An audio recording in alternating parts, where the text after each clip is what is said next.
আগামী বছরের জুনের মধ্যে জাতীয় নির্বাচন অনুষ্ঠানের ব্যাপারে অন্তর্বর্তী সরকার যে অবস্থান নিয়েছে, বিএনপি আশা করে সরকার সেটা পুনর্বিবেচনা করবে। এ লক্ষ্যে বিএনপি 1 মাস সময় দেবে সরকারকে।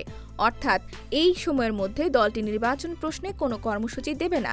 তবে সরকারের মনোভাব যদি না বদলায় এবং নির্বাচনের কোনো সুস্পষ্ট রোডম্যাপ না আসে, তাহলে জুলাই মাস থেকে মাঠের কর্মসূচিতে যাবে বিএনপি। এই কর্মসূচি ধীরে ধীরে অন্তর্বর্তী সরকারের বিরুদ্ধে কঠোর আন্দোলনের রূপ নিতে পারে। বিএনপির নীতি নির্ধারক কয়েকজন নেতার সঙ্গে কথা বলে জানা গেছে, তারা মনে করছেন জুলাই আগস্টের রাজনৈতিক পরিস্থিতি আরও স্পষ্ট হয়ে উঠবে। তাই এই সময় প্রস্তুতি হিসেবেই জুনে অপেক্ষার কৌশল নিয়েছে দলটি। গত বুধবার ঢাকার সমাবেশ থেকে বিএনপির শীর্ষ নেতৃত্ব জানিয়েছেন, ডিসেম্বরের মধ্যেই জাতীয় নির্বাচন চায় তারা। এর বাইরে কোনো বিকল্প ভাবনায় তারা নেই। এখন সরকার সিদ্ধান্ত নেবে নির্বাচন সময় মতো হবে কিনা।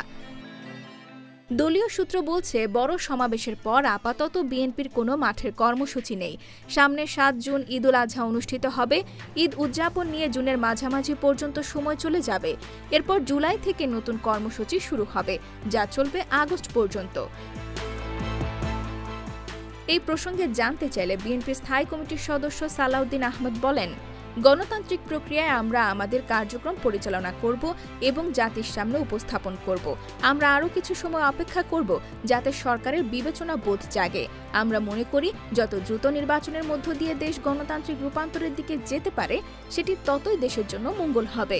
অন্যদিকে অন্তর্বর্তী সরকারের প্রধান উপদেষ্টা মোহাম্মদ ইউনূস আগের অবস্থানে অনড়। তিনি স্পষ্ট করেছেন, নির্বাচন হবে আগামী বছরের জুনের মধ্যে, ডিসেম্বরে নয়।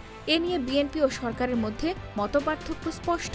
রাজনৈতিক বিশ্লেষকদের মতে জুলাই আগস্টে দেশের রাজনৈতিক পরিস্থিতি অনেকটাই পরিষ্কার হয়ে উঠবে।